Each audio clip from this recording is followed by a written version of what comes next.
నమస్తే. D news Telugu live కు స్వాగతం. ఏపీలో రైతులకు బిగ్ రిలీఫ్. ఏపీలో ధాన్యం కొనుగోళ్లు సంబంధించి రైతులకు ముఖ్యమంత్రి చంద్రబాబు గారు ఊరట ఇచ్చారు. గత ప్రభుత్వం తీసుకొచ్చిన ధాన్యం కొనుగోళ్ల ప్రక్రియలో రైతులకు ఇబ్బందిగా మారిన రైస్ మిల్లుల ర్యాండమైజేషన్ విధానాన్ని ప్రభుత్వం రద్దు చేసింది. రైతులు ఇకపై సమీపంలోని తమకు నచ్చిన మిల్లులకు ధాన్యాన్ని తరలించుకునే వెసులుబాటును కల్పించాలని చంద్రబాబు గారు అధికారులకు ఆదేశించారు. రైతుల నుంచి ధాన్యం సేకరణ ప్రక్రియలో రైసు మిల్లుల ర్యాండమైజేషన్ విధానాన్ని రద్దు చేయాలని చంద్రబాబు గారు ఆదేశించారు. రైతులు తమకు ఇష్టమైన మిల్లులకి ధాన్యాన్ని రవాణా చేసుకునే వెసులుబాటు కల్పించాలని, అందుకు అవసరమైన రవాణా వాహనాలు మరియు గోనె సంచులను సమకూర్చడంతో పాటు ధాన్యం ఎగుమతి దిగుమతులకు అయ్యే లేబర్ ఛార్జీలను కూడా చెల్లించాలని అధికారులను ముఖ్యమంత్రి గారు ఆదేశించారు. ఇటు రాష్ట్రంలో కౌలు రైతులు తమ ధాన్యాన్ని ప్రభుత్వానికే విక్రయించేలా ప్రోత్సహించాలని చంద్రబాబు గారు అధికారులకు సూచించారు. ధాన్యం కొనుగోలు ప్రక్రియలో అవకతవకలకు అవకాశం లేకుండా చూడాలని సీఎం గారు ఆదేశించారు.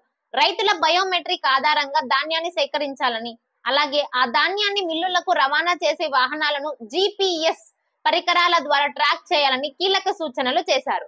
మిల్లుల దగ్గర అన్లోడింగ్ ఆలస్యం కాకుండా తగినంత మంది హామీలను ఏర్పాటు చేయాలని అధికారులకు దిశానిర్దేశం చేశారు. ధాన్యం కొనుగోలు ప్రక్రియపై సమీక్ష అనంతరం పౌర సరఫరాల శాఖ మంత్రి నాదెండ్ల మనోహర్ గారు విజయవాడలోని సివిల్ సప్లయర్స్ భవన్ లో రైసు మిల్లర్లు, రైతు సంఘాల ప్రతినిధులతో సమావేశమయ్యారు. మంత్రి గారు రాష్ట్రంలో ధాన్యం సేకరణకు సంబంధించి ప్రభుత్వం అమలు చేయనున్న విధి విధానాలపై వారందరికీ అవగాహన కల్పించారు. ధాన్యం కొనుగోళ్ల ప్రక్రియలో రైతులు ఇబ్బంది పడకుండా చూడాలని భారత ఆహార సంస్థ అభ్యర్థన మేరకు 2 లక్షల బాయిల్డ్ రైసును కాకినాడ, కోనసీమ, తూర్పు గోదావరి మరియు కృష్ణా జిల్లాల రైసు మిల్లర్లు సరఫరా చేయాల్సి ఉంటుందన్నారు మంత్రి మనోహర్ గారు. గత ప్రభుత్వ హయాంలో ర్యాండమైజేషన్ విధానం వల్ల రైతులు ఇబ్బంది పడ్డారనే విమర్శలు ఉన్నాయి. రైతులు తమ ధాన్యాన్ని ప్రభుత్వానికి మద్దతు ధరకు అమ్ముకోవడానికి కష్టాలు పడాల్సి వచ్చింది అంటున్నారు. అన్నదాతలు విక్రయించిన ధాన్యాన్ని సమీపంలోని మిల్లులకు కాకుండా ర్యాండమైజేషన్ పేరుతో దూర ప్రాంతాల్లో ఉన్న కొంతమంది నేతలు చెందిన మిల్లులకు రవాణా చేసేవారనే ఆరోపణలు ఉన్నాయి. కొన్ని సందర్భాల్లో జిల్లాలను దాటించి మరీ కిలోమీటర్లకు పైగా దూరాన ఉన్న మిల్లులకు తరలించాల్సిన స్థితిని వచ్చిందన్నారు.